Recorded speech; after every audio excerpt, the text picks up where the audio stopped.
I spent almost a year talking to a guy online before I finally met him in real life. And honestly, by the time it actually happened, I was more nervous than I'd ever been in my life. Because Greg wasn't just some random guy from an app anymore. He was the first person I talked to every morning. The last person I texted before falling asleep. The guy who knew what coffee I drank during stressful workdays, which songs I played when I couldn't sleep, and exactly how to calm me down when my anxiety started spiraling at 2 in the morning. And the craziest part? For 11 months, I had no idea if the chemistry between us would survive real life. It started stupidly. I was lying in bed one night doom scrolling through Reddit after another awful date. You know the kind: forced conversation, fake smiles, pretending to care while mentally planning your escape route. I got home irritated, tossed my keys onto the counter, and opened this thread about long-distance relationships. Most of the comments were cynical as hell. Never works. You're falling for a fantasy. People lie online.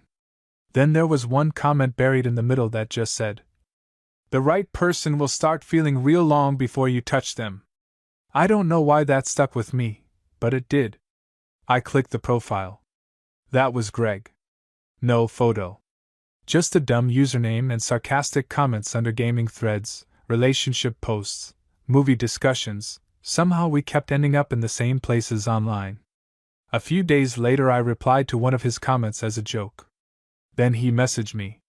At first it was casual. Memes. Late night complaining. Making fun of terrible reality TV. I didn't even know what he looked like for the first week. Which somehow made it more intense. Because without photos or flirting right away, I got attached to his personality first. And Greg had this way of talking that felt ridiculously easy. Like we'd already known each other forever. He was funny without trying too hard. Dry humor. Kind of self-assured sometimes. But underneath that, there was something softer he tried to hide. I noticed it early. Like the way he always checked if I got home safe after work. Or remembered random details I forgot mentioning. Or how he'd disappear for an hour and come back apologizing because he'd fallen asleep after a double shift. Eventually we moved from Reddit messages to texting. Then voice notes. Then calls. The first time I heard his voice, I literally sat upright in bed. Deep. Calm. Slight southern accent. "Bradley?" he said. "You still there?" "Yeah," I answered too fast. He laughed softly. "You sound disappointed." "No, you just don't sound how I expected." "Oh? Thought I'd sound uglier?" I laughed so hard I almost dropped my phone. After that, things escalated quickly. Emotionally. That's what got dangerous. We started talking every single day. Morning commutes. Lunch breaks. Late nights. Sometimes we'd fall asleep on call together without meaning to. I'd wake up at 3 a.m. hearing faint breathing through my headphones and realize he was still there. And somehow that became my favorite feeling in the world. The weird part was that Greg lived almost 1,000 miles away. Different state. Different life. He worked construction management. Long hours. Early mornings. He'd send me photos of muddy boots, sunrise job sites, giant half-finished buildings. Meanwhile, I worked remotely doing marketing design work from my apartment, surviving mostly on caffeine and bad sleep schedules. We were complete opposites. But it worked. Too well. Maybe because there was no pressure at first. No expectations. Just two guys slowly becoming addicted to each other. About 3 months in, he finally sent me a picture. I remember staring at my phone for a full minute afterward. Dark hair. Broad shoulders. Scruffy beard. Gray hoodie. One hand holding a coffee cup while standing outside in cold weather. And the smile. Jesus Christ. Not even model hot in an intimidating way.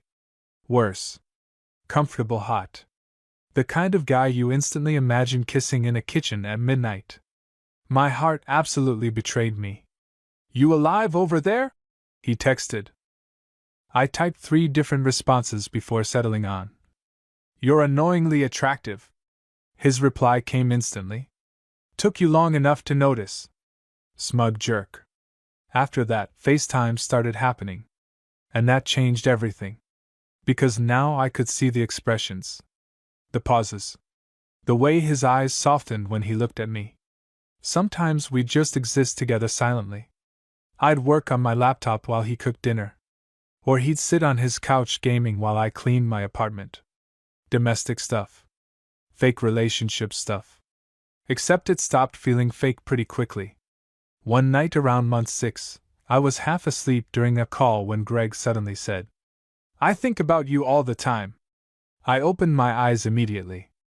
Neither of us talked for a second. Then I quietly asked, "Yeah?" He nodded slowly on screen. "You've gotten really important to me, Bradley." The way he said my name completely ruined me. Not dramatic. Not overly emotional. Just honest. I remember my chest hurting a little. Because I felt it too. And that was terrifying. Long-distance feelings are dangerous because your brain fills in the blanks. You start idealizing someone. Imagining perfection where reality probably wouldn't survive. I knew that. Still didn't stop myself from falling. Around month 8, people in my life started noticing something was different. "You smile at your phone like an idiot," my friend Marcus told me during drinks one night. "I do not." "You absolutely do." I rolled my eyes, but he was right. Greg had become part of my routine in a way I didn't know how to explain to anyone else. He made bad days manageable. He made lonely nights quieter. And somehow, despite never touching him, I missed him physically all the time. That part messed with my head the most. Especially late at night. Especially during those long FaceTime calls where he'd lie shirtless in bed looking exhausted after work while talking softly to me like I was already his. The tension between us started building slowly after that. Little comments. Long silences. The kind where both people are thinking the exact same thing but neither wants to say it first. Then one night it finally snapped. I was lying on my couch in sweatpants, half watching a movie while Greg talked about some disaster at work. "And then the guy backed the forklift directly into the gate," he said, rubbing his forehead. I laughed. "You attract chaos." "Maybe." He looked tired. Really tired. His hoodie sleeves were pushed up his forearms, and I caught myself staring at his hands. Greg noticed. A slow grin spread across his face. "What?" he asked quietly. "Nothing. Bradley." I looked away from the screen immediately, which only made him laugh harder. "Oh my God!" he said. "You were checking me out. I hate you." "No, you don't." The silence after that felt heavy. Charged. Then Greg leaned slightly closer to the camera. "You know what's hard?" he asked softly. I swallowed. "What?" "The fact I still don't know what it's like being close to you." Warmth spread through my entire body. I tried to joke my way out of it. "That was smooth." "I wasn't trying to be smooth." And suddenly he looked nervous. Actually nervous. "I'm serious," he admitted. "I think about it constantly." I couldn't breathe right for a second. Because I thought about it too. His hands.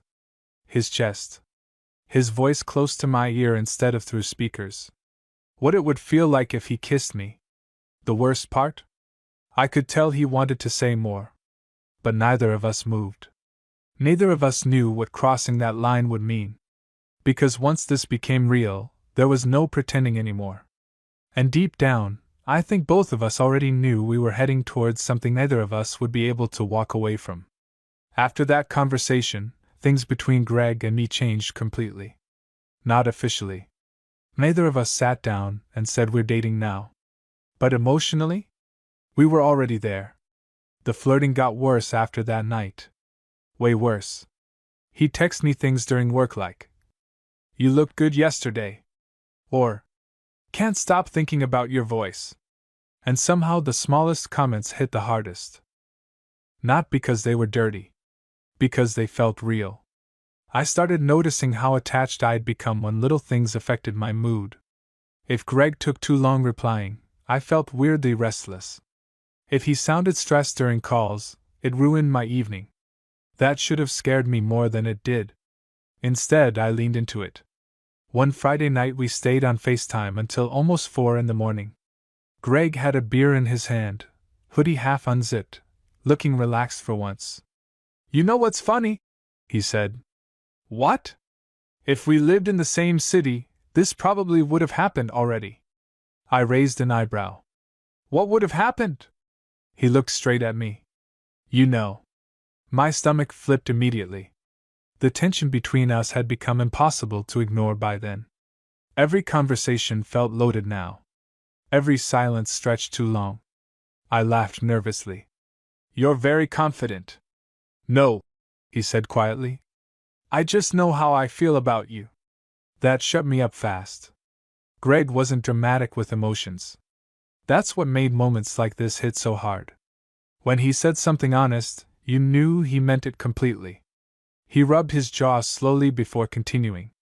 "Honestly, Bradley, I don't think I've connected with somebody like this before." I stared at him through the screen, suddenly unable to think straight. "Yeah," I admitted softly. "Me either." For a second neither of us spoke. Then Greg smiled a little. "You know what's frustrating?" "What now?" "I can't even be close to you after saying that." My entire face got hot. I looked away immediately, laughing under my breath. "You're actually evil. You like it." Unfortunately, he was right. A few weeks later, things got harder in a different way. Greg started pulling back slightly. Not completely, but enough for me to notice. His texts got shorter some days. Calls ended earlier. He seemed distracted more often, exhausted from work, quieter than usual. At first I told myself I was overthinking. Then one night he canceled our call entirely. That had never happened before. I sat on my couch staring at our messages, feeling this stupid pit in my stomach. It shouldn't have mattered that much. But it did. Around midnight he finally texted. "Sorry. Rough day." I stared at the message longer than I should have before replying. "Everything okay?" 3 dots appeared. Disappeared. Appeared again. Then, "Honestly? I think I'm freaking myself out a little." That got my attention immediately. I called him before I could overthink it. Greg answered after 2 rings. For a few seconds either of us spoke. Then he sighed quietly. "I didn't mean to make you worry." "You did anyway." Another pause. Then he finally admitted it. "This is getting really real for me." The honesty in his voice hit hard. I leaned back against my couch cushions. "That's a bad thing?" "No," he said immediately. "That's the problem." I stayed quiet. Greg rarely sounded vulnerable, but tonight he did. "I keep thinking about meeting you," he admitted. "And then I start wondering what happens after." My chest tightened. Because I thought about that too. All the time. "What if it's weird in person?" he continued quietly. "What if we built this whole thing up too much?" I swallowed hard. The truth was, I'd had those exact fears for months. Because online chemistry is one thing. Real life is different. What if we met and the spark disappeared instantly? What if the comfort vanished? What if he hugged me and it felt wrong? But underneath all those fears was a bigger one I hadn't admitted yet. What if it felt too right? I rubbed my forehead slowly. "You want to know something embarrassing?" I asked. "What?" "I've imagined meeting you like 100 times." Greg laughed softly. "Only 100? Shut up." "No, seriously," he said, voice gentler now. "Tell me." I hesitated. Then finally admitted it. "I always picture seeing you at the airport and immediately knowing." "Knowing what?" "That it's real." Silence. Not awkward silence. Heavy silence. Then Greg said quietly, "Yeah. Just that." But the way he said it nearly destroyed me. A month later, we finally stopped dancing around the topic. It happened randomly. I was grocery shopping while talking to him through earbuds when he suddenly asked, "When are we doing this?" I stopped beside the cereal aisle. "Doing what?" Meeting. My heart started pounding instantly. Greg sounded calm, but I could hear tension underneath it. I don't know, I admitted. Well, I do. That made me smile immediately. Oh, you planned this already? Obviously. Control freak. You like that too? Again, unfortunately true. I grabbed random groceries while he explained his idea. There was a long holiday weekend coming up in 2 months. He wanted to fly out. To see me? Actually see me. My apartment suddenly felt too small just imagining it. You're serious? I asked quietly. Completely. I leaned against my kitchen counter after getting home, pulse racing. And then the panic hit. Because suddenly this wasn't fantasy anymore. This was happening. I'd built this version of Greg in my head over an entire year. Now real life was about to either confirm everything or ruin it. You got quiet, he noticed. I'm nervous. Me too. That surprised me. You are? Bradley, he said, laughing softly. I'm flying across the country to meet the guy I accidentally fell for online. Of course I'm nervous. The words fell for echoed in my head. Neither of us acknowledged them directly, but we both heard it. After that, everything started feeling more intense. We counted down the weeks without meaning to. Our calls got longer again. More personal. More intimate. One night Greg fell asleep during FaceTime with his phone propped against his pillow. I remember lying there watching him breathe for a stupid amount of time. It felt insane. I was completely gone for this man. Then came the night that really changed everything. It was exactly 12 days before his flight. We were talking late again, both exhausted, either wanting to hang up. Greg looked especially good that night, which was honestly annoying. Dark t-shirt. Messy hair. Scruff along his jaw. He was lying sideways in bed looking at me with this soft expression that always ruined my ability to think normally. You know what I realized? He murmured. What? The first thing I'm gonna want to do when I see you. I tried to play it cool. Probably insult me. Nah. He shook his head slowly. I'm gonna kiss you. My breath caught immediately. The way he said it wasn't teasing. It wasn't flirty. It sounded certain. And suddenly I could picture it too clearly. Seeing him in person. Him walking toward me. His hands on me for the first time. I looked away from the screen because my face was burning. Greg smiled slightly when he noticed. You okay over there? No, I admitted honestly. He laughed quietly. Then his expression softened again. Bradley? Yeah? I really hope you're real. That hit harder than anything else he'd ever said. Because underneath all the flirting and tension and late-night conversations, that was the truth neither of us could escape. We were two people in love with voices, screens, and carefully framed moments. And in less than 2 weeks, we were about to find out if any of it could survive reality. The morning Greg's flight landed, I changed shirts 4 times. That's not an exaggeration. 4. Nothing looked right. Too casual. Too desperate. Too obvious that I'd spent an hour trying to look effortless. By the time I finally left for the airport, my stomach was in complete chaos. I kept telling myself to calm down. It was just Greg. The same guy I talked to every day. The same voice I fell asleep listening to half the week.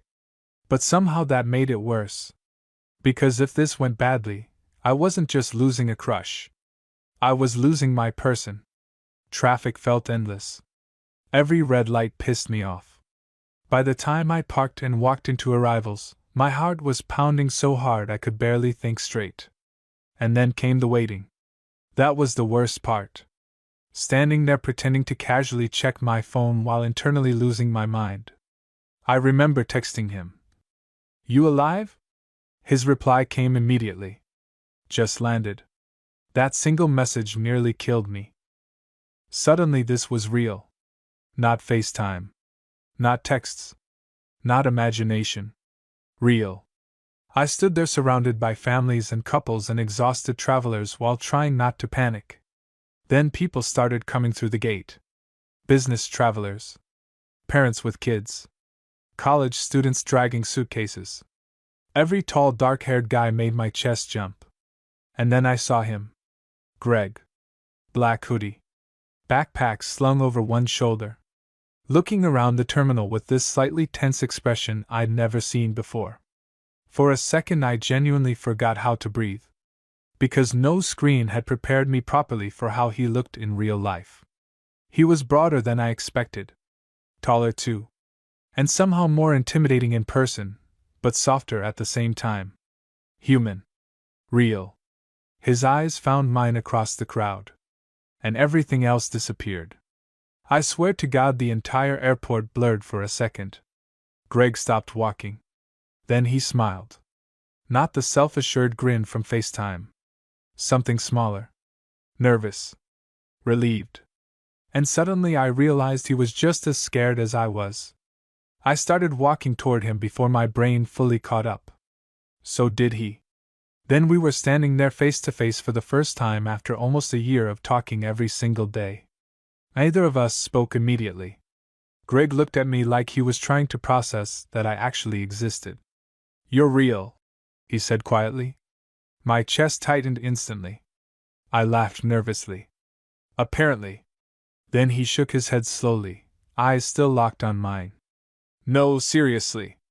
The way he looked at me in that moment completely wrecked me. Not lust. Not awkward curiosity. Recognition. Like seeing someone familiar after a very long time apart. And before I could overthink anything, Greg stepped forward and pulled me into a hug. Jesus Christ. I wasn't prepared for that either. His arms wrapped around me firmly, warm and solid and real in a way my brain couldn't process fast enough. I hugged him back automatically. And the craziest part? The second he touched me, all the fear disappeared. Not all the nerves. But the doubt. That horrible fear that things would feel awkward or forced instantly vanished. Because standing there against him felt natural. Too natural. Greg pulled back slowly, hands still resting briefly on my arms. His eyes flicked over my face like he still couldn't believe this was happening. "You're taller than I thought," he said. "You're more annoying than I thought." He laughed softly. God, hearing that laugh in person did something dangerous to me. For the first 20 minutes we were both weirdly shy. Which made no sense considering we already knew everything about each other. But seeing him physically react in real time changed things. The way his mouth twitched before smiling. How his voice sounded deeper standing close to me. The way he kept glancing at me when he thought I wasn't looking. Every tiny thing became overwhelming. On the drive back to my apartment, we talked nonstop from pure nervous energy. "You drive like a grandma," Greg informed me. "I drive safely." "You merged at approximately 4 miles an hour." "You survived." "Barely." I laughed harder than the joke deserved, mostly because hearing him in the passenger seat felt surreal. At one point I caught him looking at me while I drove. "What?" I asked. He shook his head slowly. "Just weird finally being here." "Good weird?"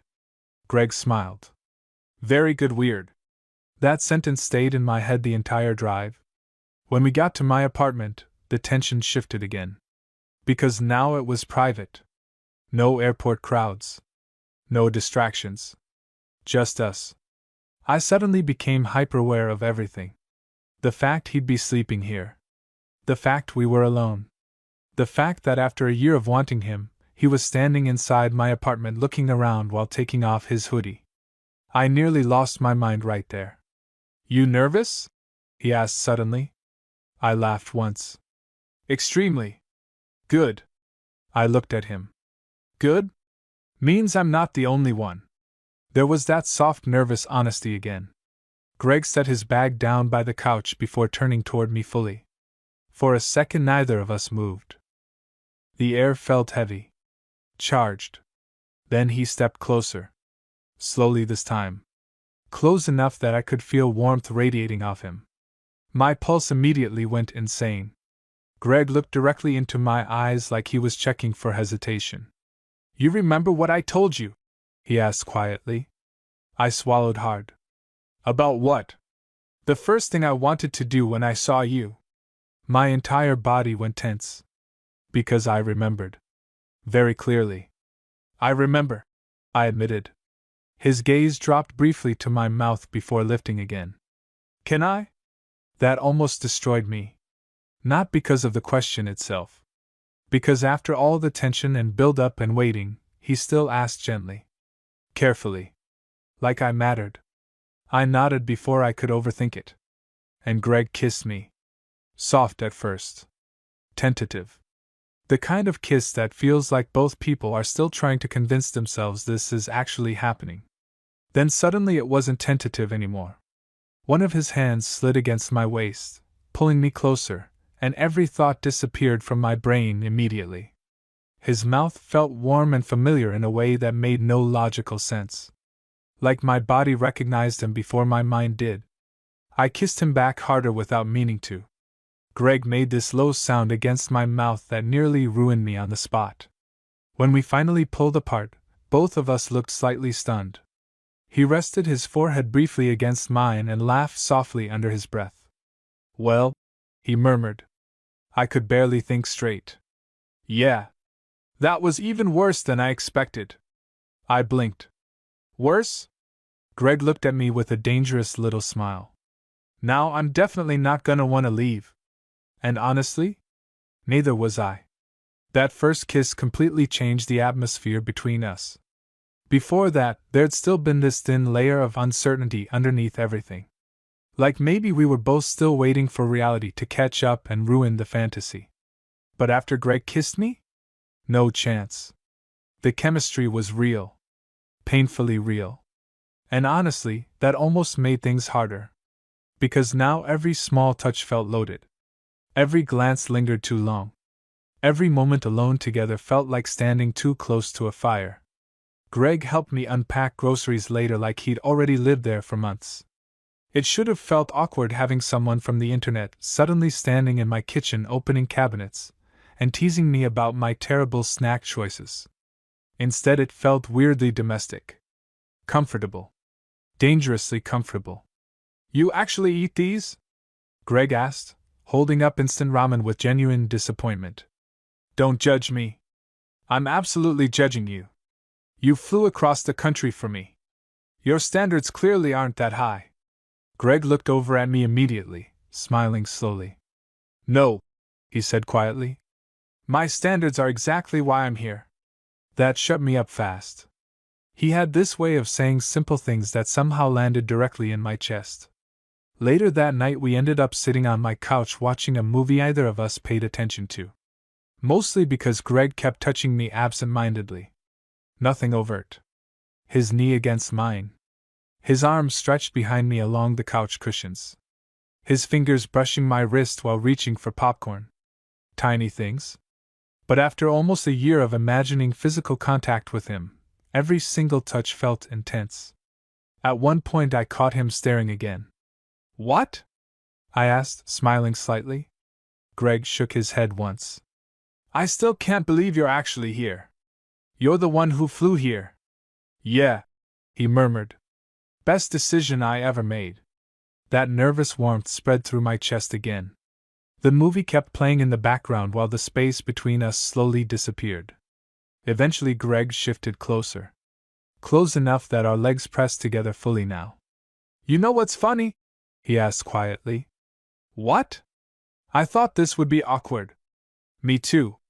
But it's not. I looked at him. No, I admitted softly. It really isn't. Greg's eyes flicked down to my mouth again. That look was becoming very dangerous for me very quickly. Then he leaned in and kissed me again. Slower this time. More confident. Like he already knew how I'd respond now. My hand instinctively grabbed his hoodie near the collar, pulling him closer without thinking. Greg made another one of those low, quiet sounds against my mouth that completely melted my brain. The kiss deepened naturally after that. Still not rushed. Just hungry.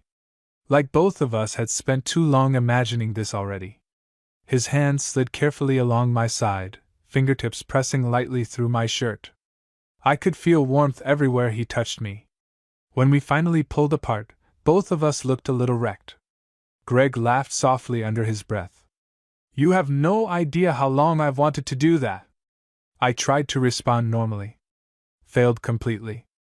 Yeah? Bradley, he murmured, still close enough that our noses brushed slightly. I've been struggling to behave myself since the airport. That image alone nearly killed me. I leaned back against the couch trying to calm my heartbeat while Greg watched me with obvious amusement. You're blushing, he pointed out. I hate you. No, you don't. Again, unfortunately true. The weird thing was how easy everything felt afterward. We talked for hours that night. Real conversations. Not just flirting. Greg told me more about his family. His complicated relationship with his dad. How long it took him to come out fully. The pressure he always put on himself to seem calm and in control. And I told him things too. Stuff I usually avoided. Past relationships. Anxiety. The fear that people eventually lost interest once they saw the less polished parts of me. Greg listened quietly while I talked. Really listened. Then at one point he reached over and squeezed my hand gently. I don't think you realize how easy you are to care about, he said. That nearly wrecked me more than the kissing did. Nobody had ever said something like that to me so casually before. Not like they truly meant it. Around midnight, exhaustion finally started catching up with us. Greg stretched against the couch, his shirt lifting slightly and exposing a strip of skin above his waistband. My brain immediately stopped functioning. He noticed me looking too. Of course he did. You're staring again, he said quietly. I covered my face with one hand. You make it very difficult not to. Greg laughed softly. Then his expression changed slightly. Less teasing now. More serious. Come here, he murmured. I looked at him carefully before moving closer. Greg's arm wrapped around my waist naturally, pulling me against him until I was basically half lying on top of him on the couch. And God. The closeness nearly overloaded my brain. His chest felt solid beneath me. Warm. Real. I could hear his heartbeat. For a few minutes either of us spoke. We just stayed there tangled together while the movie credits rolled in the background. Then Greg quietly said, This feels really good. The honesty in his voice hit me immediately. Yeah, I admitted. It does. His fingers moved slowly along my back underneath my shirt, absent-minded and gentle. Affectionate. Which somehow felt even more intimate. I tilted my head up slightly and Greg kissed me again automatically, like he couldn't help himself anymore. At this point I couldn't either. The kiss turned deeper almost immediately. Slower. Hotter. Greg's hand slid up into my hair while mine grabbed his shoulder for balance. Everything about him felt overwhelming in person. His size. His warmth. The way he reacted every time I kissed him harder. Eventually we pulled apart, breathing unevenly. Greg rested his forehead against mine again, eyes half closed. You're dangerous, he murmured. I laughed softly. Me? Yeah. He smiled slightly. You have no idea what you do to me. My stomach flipped hard at that. Then came the moment that suddenly made everything feel very real again. Greg glanced toward the hallway leading to my bedroom. Then back at me. Either of us spoke. But the tension instantly shifted. Because up until now, there'd still been distractions. Talking. Movies. Jokes. Now it was quiet. Just us. Greg looked strangely nervous again all of a sudden. You tired? He asked carefully. I knew exactly what he was really asking. And honestly, my heart was pounding so hard I thought he could probably feel it through my chest. But underneath the nerves was something stronger. Trust. Because somehow this man who started as a random internet comment had become the safest thing in my life. I looked at him for a second longer before answering quietly. A little. Greg nodded once. Then his hand squeezed my waist gently. Okay, he said softly. Come to bed with me. I don't think I'll ever forget the way my heart felt walking down that hallway behind Greg. Not just nervous. Not just excited. Something deeper. Because this wasn't some random encounter or impulsive night with a stranger. We already knew each other in ways most people never take the time to learn. He knew what my laugh sounded like when it was genuine. He knew how quiet I got when I was overwhelmed. He knew I needed background noise to sleep and that I always forgot to charge my phone before bed. And now he was standing in my bedroom looking around with this soft half-smile like he already belonged there. It hit me hard. Greg tossed his hoodie onto the chair near my desk before turning back toward me. For a second neither of us moved. Then he stepped closer again slowly, like he still couldn't quite believe he was allowed to touch me. His hand settled gently at my waist. "You okay?" he asked quietly. I nodded. "Yeah. You sure?" The concern in his voice melted something in me immediately. I laughed softly. "I'm nervous, but yeah. I'm okay." Greg smiled a little at that. "Good," he murmured. Then he kissed me again. And somehow every kiss with him already felt different. This one wasn't rushed or desperate. It felt careful. Intentional. Like he was learning me. My hands slid up his chest instinctively, and I felt him exhale softly against my mouth when I moved closer. The room suddenly felt very warm. Greg rested his forehead briefly against mine after the kiss broke. "You're even better than I imagined," he admitted quietly. That made my entire face heat up instantly. "You say things like that on purpose." "No," he said softly. "That's the problem." His honesty kept catching me off guard. I kissed him again before I could think too much about it. This time Greg smiled into it slightly, one hand sliding into my hair while the other stayed firm against my waist. I could already tell he liked touching me. Not aggressively. Just constantly. Like he needed reassurance I was actually there. Eventually we ended up sitting against the headboard talking quietly in the dark, either of us seeming ready to sleep yet.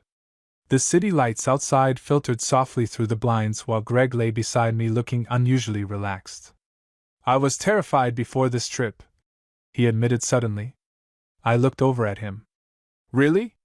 Oh yeah? You didn't seem terrified." Greg laughed softly.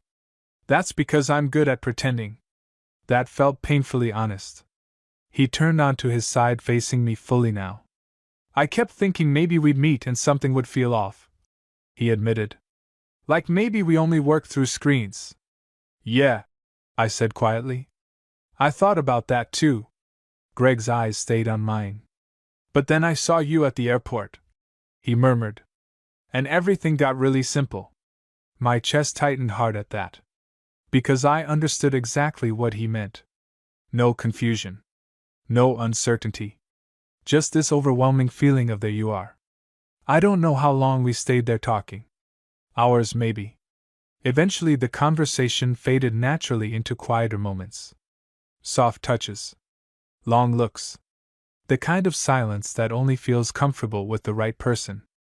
At one point Greg brushed his thumb lightly across my jaw while studying my face. "What?" I asked quietly. "You're beautiful." I actually groaned. "That was disgustingly smooth." "I'm serious." That shut me up immediately. Greg smiled slightly at my reaction before leaning over and kissing me softly again. Everything with him kept circling back to that.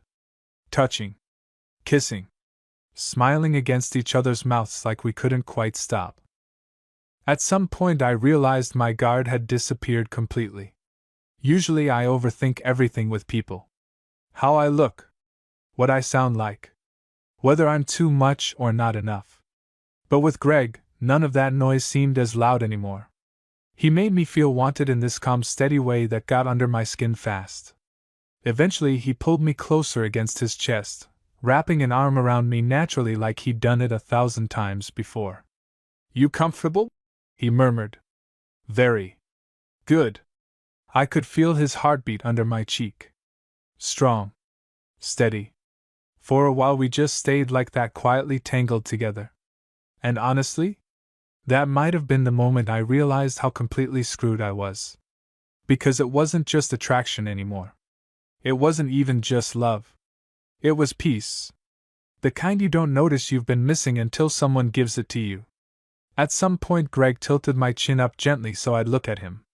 His expression had softened completely now. You know something? He asked quietly. What? I don't think I was prepared for how hard this would hit me. I smiled slightly. Meeting me was that traumatic? He laughed under his breath. You know what I mean? Yeah. I did. Because I felt it too. The distance had protected us in a weird way. Screens leave room for emotional safety. There's always an exit. Always space. But this? Him holding me in bed while the city lights flickered outside? There was no emotional distance left anymore. And I think that scared both of us a little. Greg looked at me carefully for another second before speaking again. I'm gonna hate leaving. The words hit like a punch to the chest because I'd been avoiding thinking about that part entirely. His trip was only 4 days.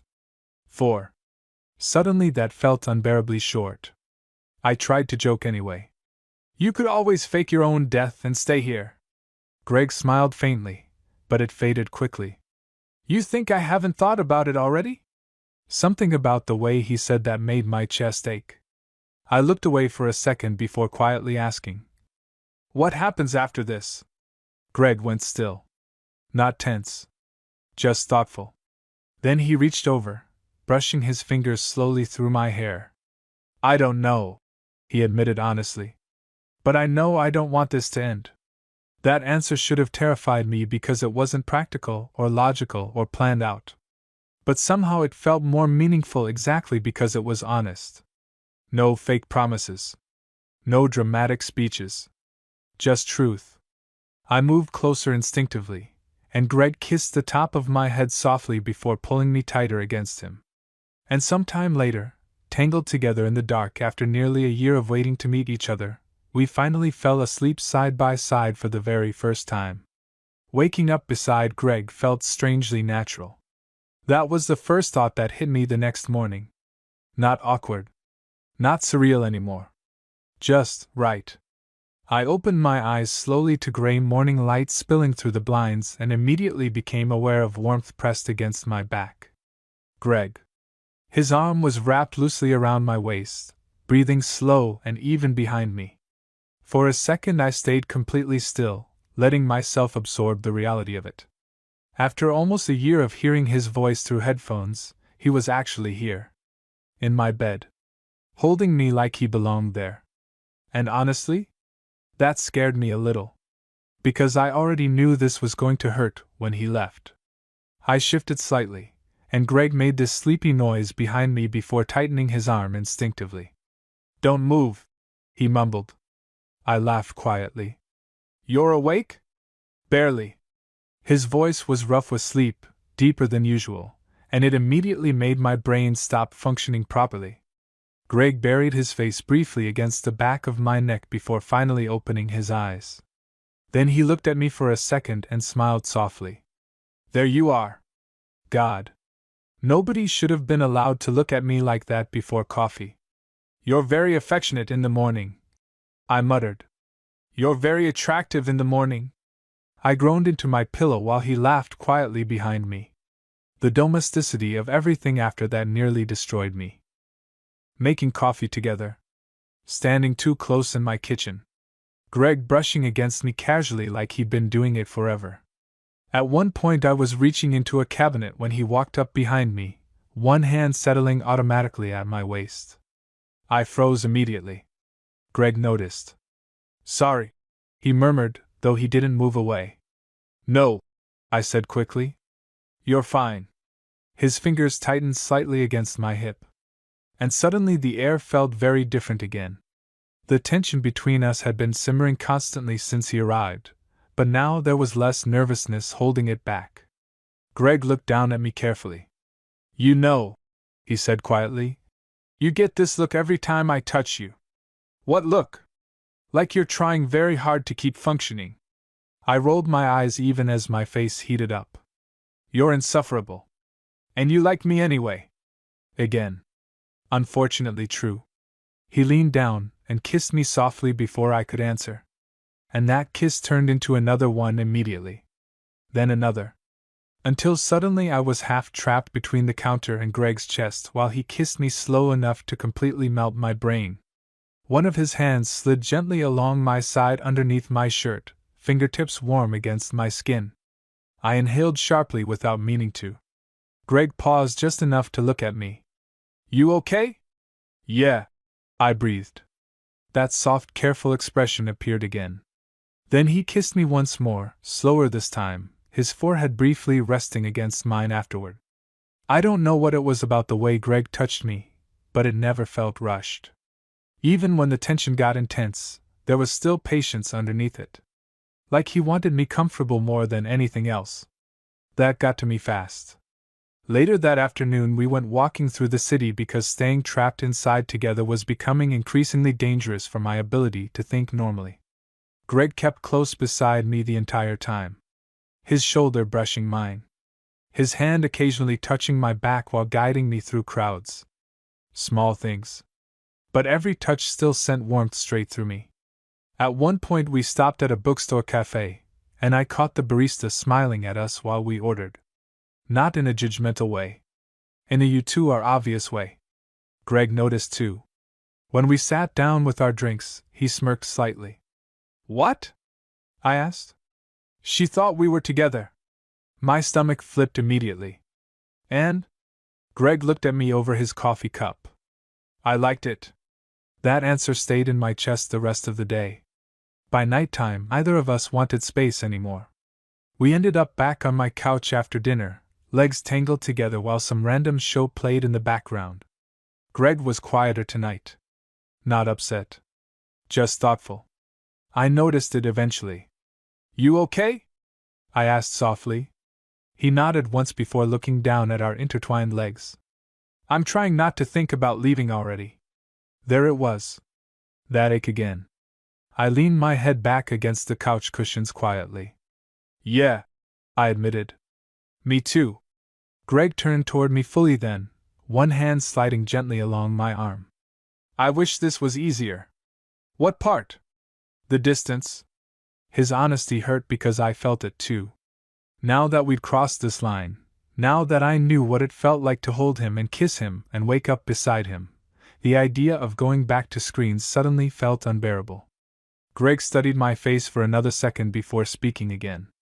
"I think I'm in trouble with you." I smiled faintly. "Just now realizing that?" "No," he murmured. "I realized it months ago." That hit hard enough to leave me speechless. He looked nervous after admitting it too, which somehow made it even more meaningful. I reached over, brushing my fingers lightly through his hair. "Good," I said quietly. "Because I'm pretty gone for you too." Greg stared at me for a second like those words physically affected him. Then he kissed me again.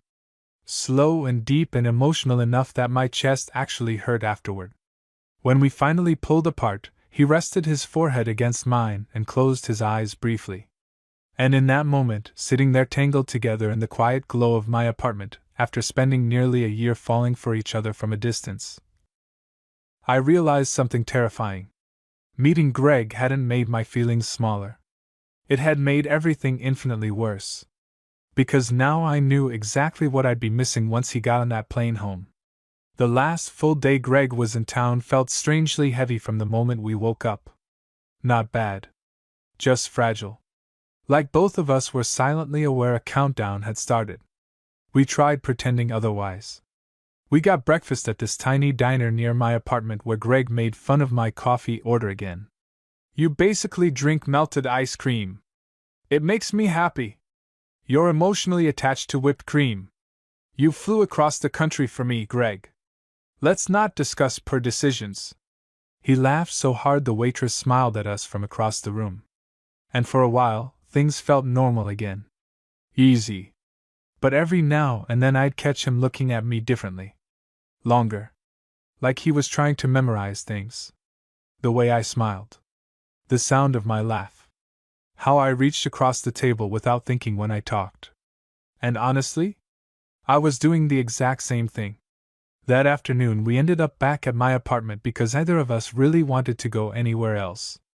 Rain started sometime after 3, soft against the windows while we sat on the couch together in comfortable silence. Greg had one arm around me while scrolling absently through something on his phone.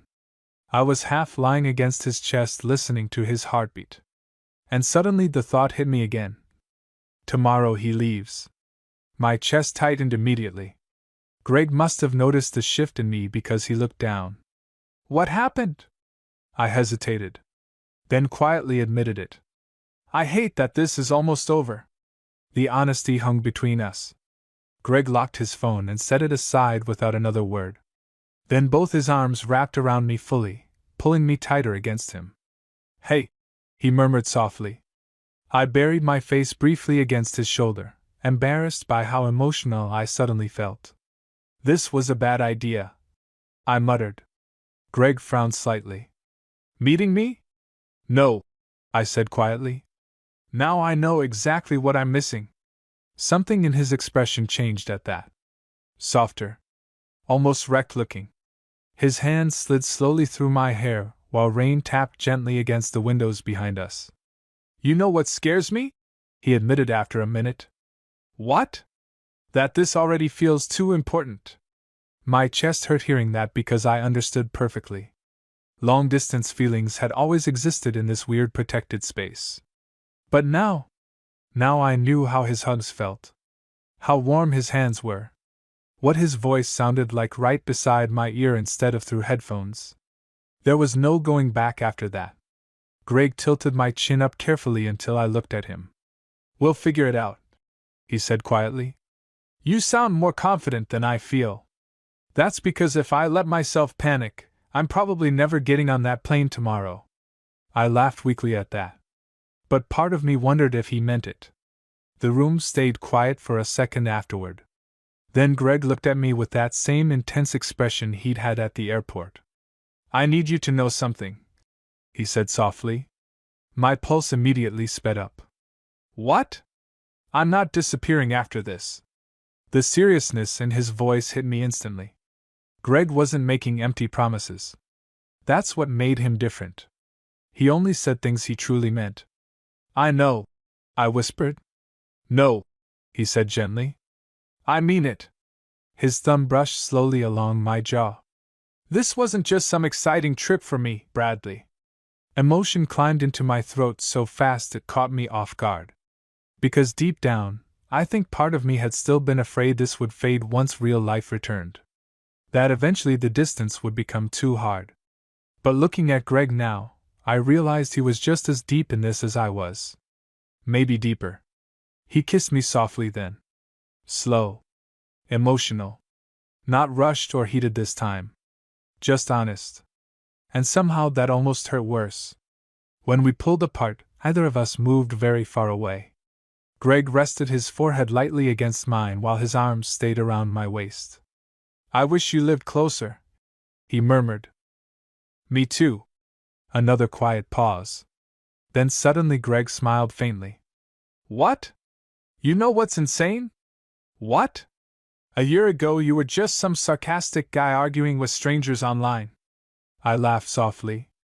You started it. And now I'm sitting here wondering how I'm supposed to leave you tomorrow. That sentence hit me right in the chest. I looked away briefly because suddenly my eyes were burning a little. Greg noticed immediately. Hey, he said softly. I'm fine. You're emotional. You're emotional. That's true. That made me laugh despite myself. Greg smiled too, then leaned back slightly to study my face again. And there it was. That look. The one that always made me feel like he was seeing every version of me at once. Not just the polished parts. Everything. I'm really glad you answered that comment, he said quietly. I smiled. Yeah? Best thing that's happened to me in years. And honestly? Same. That night neither of us slept much. We stayed awake talking quietly in bed while rain continued outside. About stupid things. Serious things. Future things we were almost afraid to say out loud. Visits. Flights. Possibly living in the same city someday. None of it felt impossible anymore. Hard? Absolutely. But not impossible. Sometime around 2 in the morning, Greg pulled me closer against his chest and kissed the top of my head softly. "You know what I realized?" he murmured sleepily. "What?" "I think I fell for you long before we ever met." My throat tightened instantly. I tilted my head up enough to look at him in the dark. And for the first time since this whole thing started nearly a year ago, either of us looked away from what this really was anymore. Not flirting. Not fantasy. Not just chemistry. Love. Real, terrifying, long-distance love. And lying there in Greg's arms while the rain fell outside, I realized something else too. Meeting him in real life hadn't ruined the fantasy. It had given me something infinitely more dangerous. A future I suddenly wanted more than anything. The airport goodbye was worse than I expected. Way worse. Neither of us talked much during the drive there that morning. Not because things felt awkward, almost the opposite. Everything felt too real now. Greg kept one hand resting on my thigh most of the drive, thumb moving absent-mindedly against my jeans while soft music played through the speakers. Every few minutes I'd glance over at him and feel that same ache all over again. Because this man had somehow become essential to me in 4 days. And now I had to watch him leave. When we parked, either of us rushed to get out of the car. Greg leaned back in the passenger seat with a quiet sigh. "I hate airports now," he muttered. I laughed weakly. "That happened fast." "Yeah." Silence settled again. Heavy this time. Then Greg turned toward me fully. "Come here." I barely had time to react before he pulled me across the center console into a kiss. Slow. Warm. Painfully affectionate. The kind of kiss that says everything neither person wants to say out loud yet. My hand slid into his hair automatically while his fingers tightened gently at my waist. And for a second I actually forgot he was leaving. Then he pulled back slowly, forehead resting against mine. "You okay?" he asked softly. "No." His expression tightened slightly at the honesty. "Yeah," he admitted quietly. "Me either." The walk through the airport felt surreal. This time we weren't strangers nervously looking for each other anymore. Now we moved naturally together. Close enough that our shoulders kept brushing. Like a real couple. And honestly, I think we both noticed that. At security, everything suddenly became painfully final. Greg set his bag down beside him before turning toward me. Neither of us spoke immediately. There were people everywhere around us, announcements echoing overhead, rolling suitcases passing constantly, but somehow it still felt like we were standing alone. Greg looked exhausted emotionally. So did I. "I don't want to do this part," I admitted quietly. His eyes softened instantly. "I know." Then he stepped closer and wrapped his arms around me tightly. Not a quick, polite hug. A real one. The kind where you hold on slightly longer than necessary because you're already missing the person before they're gone. I buried my face briefly against his shoulder, breathing him in one last time. And God, that almost broke me. Greg pulled back just enough to look at me. "You call me the second you get home," he said. I laughed quietly. "You mean after your flight?" "No," he murmured. "I mean after I somehow survive leaving you." My chest physically hurt hearing that. I reached up, touching his jaw gently. "This isn't the end, okay?" Greg nodded immediately. "Not even close." And the certainty in his voice calmed something in me instantly. Because I believed him. Then he kissed me one last time. Soft. Brief. Just enough to make leaving 10 times harder. When he finally stepped back, either of us moved for a second. Greg smiled sadly. "There's my guy." That sentence absolutely destroyed me. Before I could respond properly, they called his boarding group. And suddenly this was happening whether we liked it or not. Greg grabbed his backpack slowly, eyes still locked on mine. "I'll see you soon," he said quietly. Not hopefully. Not maybe. Soon. I nodded because my throat wasn't working correctly anymore. Then he turned and walked toward security. Halfway through the line he looked back at me one more time. And smiled. That same nervous, relieved smile from the first moment we saw each other at arrivals. Only now it meant something completely different. I watched until he disappeared from sight. Then I stood there in the middle of the airport feeling strangely empty. The drive home was rough. My apartment felt even worse. Everything still smelled faintly like him. His coffee cup sat beside the sink. His hoodie had left lint on my couch. One of his hair ties was still sitting near my bathroom counter. Tiny things, but every single one hit me hard. I ended up lying in bed staring at the ceiling for almost an hour before my phone buzzed. Greg. Boarding. Then another message immediately after. Miss you already? I smiled so hard it actually hurt. You literally just left. Doesn't matter. I stared at that message for a long time. Then finally typed the truth. Love you? My heart nearly exploded hitting send. 3 dots appeared instantly. Then, been waiting for you to say it first. I laughed out loud alone in my apartment like an idiot. Another message came seconds later. Love you too, Bradley. And somehow, despite the distance and the ache and how impossible this whole thing probably looked from the outside, I suddenly felt okay again. Because a year ago Greg had been a random stranger on the internet. Now he was the first person I wanted to tell everything to. The person I missed before planes even took off.